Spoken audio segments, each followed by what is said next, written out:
Hello everyone, नमस्कार, सेवा जय मसी है सबैजनालाई।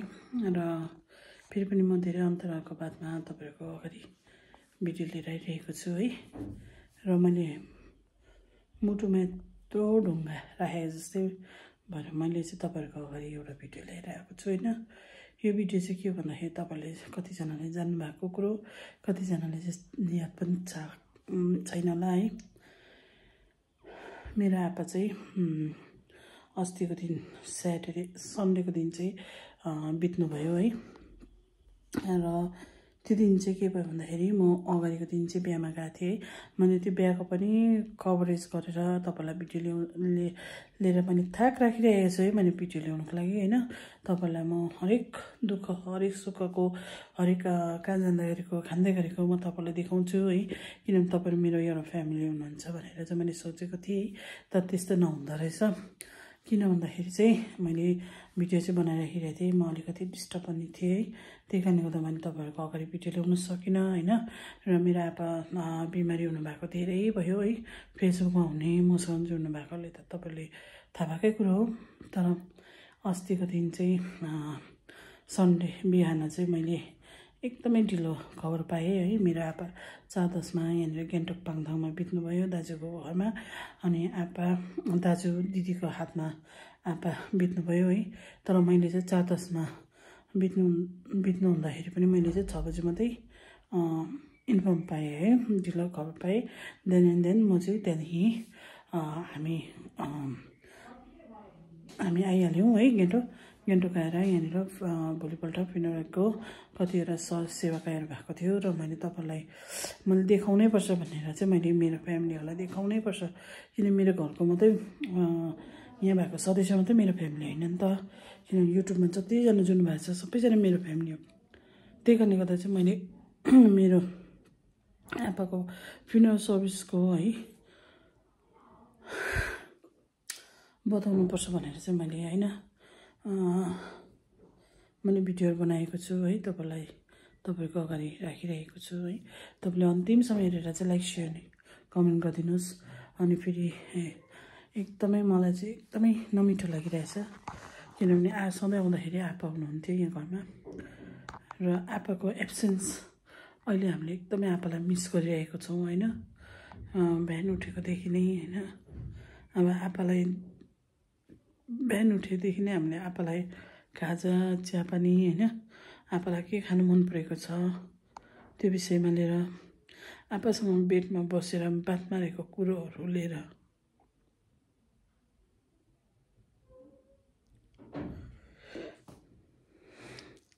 कुराहरू चाहिँ राख्ने हामीले गर्ने गर्थ्यौँ होइन आएको बेलामा। र अब आप्पाको एब्सेन्स चाहिँ हाम्रो लाइफमा चाहिँ आमा बाउको जग्गा चाहिँ कसैले पनि लिनु सक्दैन है। मैले मेरो गाउँमा पनि मेरो बडा खस्नुभयो अस्ति होइन, छिमेकी बडा। मलाई नमिठो लागेको थियो है त्यति बेला। तर कसलाई थाहा होइन मेरो परिवारमा पनि यस्तो हुन्छ भनेर हो।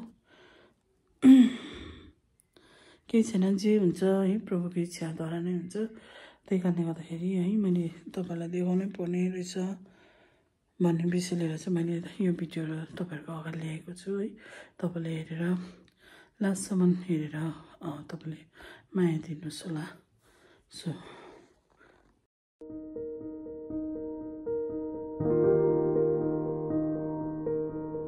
सबै आफन्तहरूको बन्दोबस्त, हरेक कुराको बन्दोबस्त तपाईँबाट मिल्यो। तपाईँ परमेश्वरलाई धन्यवाद। तपाईँको वचनले भन्छ तपाईँको नजरमा धार्मिक जनहरूको मृत्यु चाहिँ कति अनमोल छ भनिकन।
उसकी शरण हमेशा दे, साहस करके सारे भाई कितना संग हम भोगने पाए,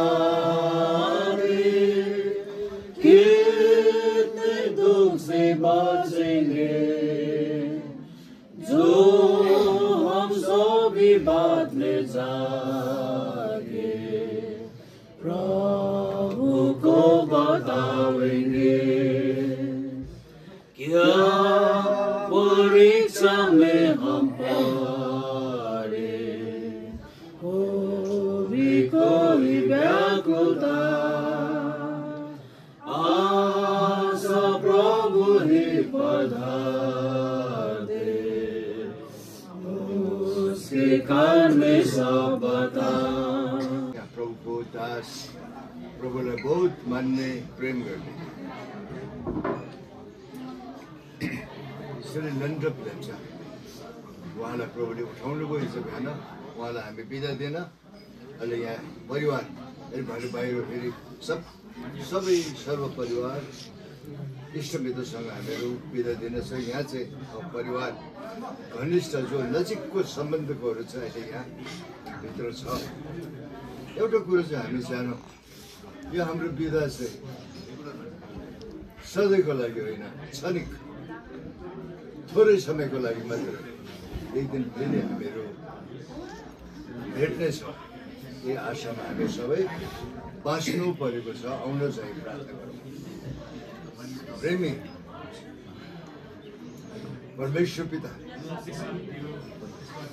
यस विधिमा प्रभुस् हामीका दिनभरिको रोटी आज हामीलाई दिनुहोस्, हाम्रो अपराध क्षमा गर्नुहोस् जसरी हामी अपराधीलाई क्षमा गरेका छौँ, हामीलाई परीक्षामा नल्याउनुहोस् दुष्टबाट बचाउनुहोस्, किन राज्य सदा सर्वदा आमेन। प्रभु येशू ख्रीष्टको अनुग्रह, परमेश्वर पिताको प्रेम, पवित्र आत्माको संगति हामी सबैजनासँग सदा सर्वदा भइरहन्। आमेन।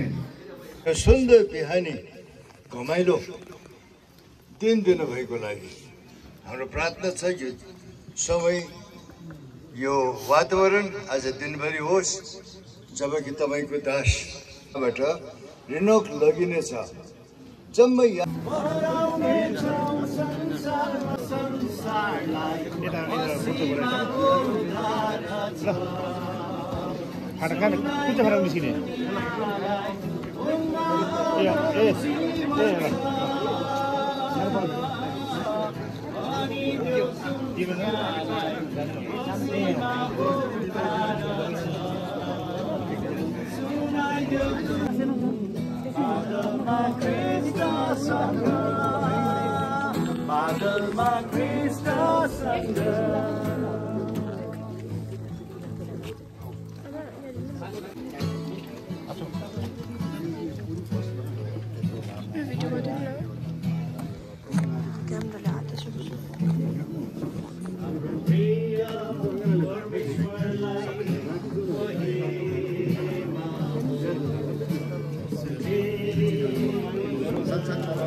पहिला हाइवे क्रस हो नि, हामी यसो पर्खौँ हुँदैन हाइवे क्रस नभए त।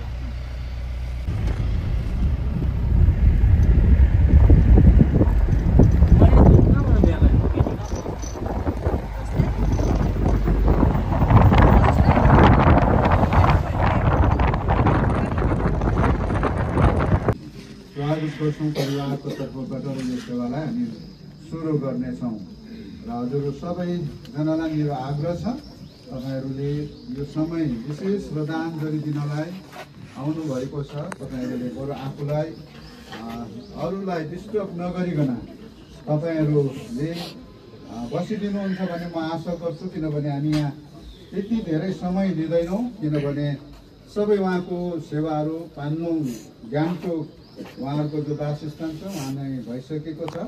यहाँ खालि हामीहरू एउटा ग्रेभयार्डको एउटा कब्रस्थानको एउटा हामी सेवा गर्दैछौँ। त्यस कारण तपाईँहरूलाई त्यति हामी समय लिन र उनको मनपर्ने भजन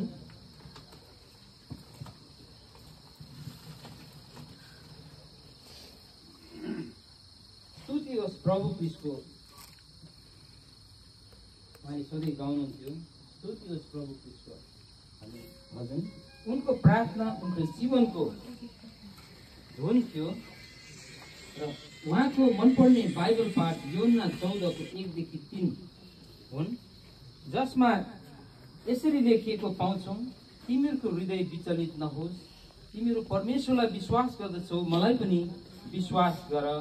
मेरो पिताको घरमा धेरै बस्ने ठाउँहरू छन्, त्यसो नभए म तिमीहरूलाई भन्ने थिएँ, किनकि म तिमीहरूका निम्ति ठाउँ तयार पार्न जान्छु।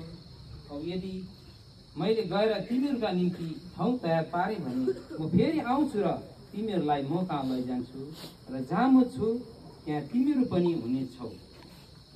उहाँको मनपर्दो भर्स थियो भने उनमा एउटा विशेषता थियो, उनले हाम्रो सुन्दर राज्य सिक्किमका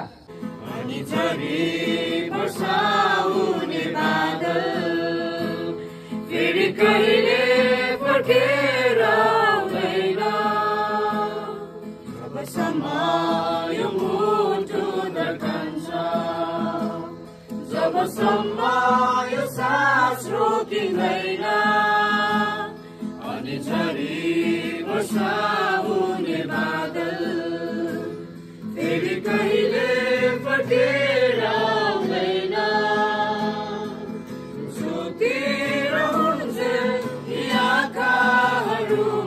जबसम्म चाँदीको झार चुरिँदैन,